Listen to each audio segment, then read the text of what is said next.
पुणे अपघात प्रकरणामध्ये आरोपीच्या आईलाही बेड्या, गुन्हे शाखेकडून चौकशी सुरू।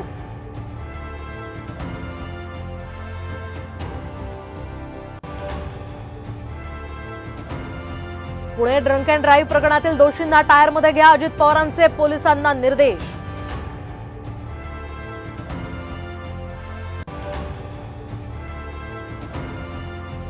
पुण्यात शनिवार वाड्यासमोर बेवारस बॅगमुळे खळबळ, संपूर्ण शनिवार वाडा केला रिकामा, बॉम्ब शोधक पथक आणि नाशक पथक दाखल।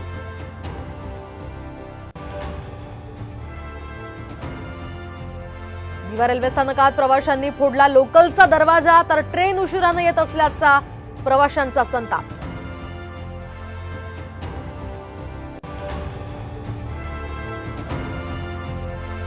जम्बो ब्लॉकच्या दुसऱ्या दिवशी सुद्धा प्रवाशांचे मेगा हाल, रेल्वे स्थानकांवर मोठी गर्दी, तर बस स्थानकांवर सुद्धा लांबच लांब रांगा।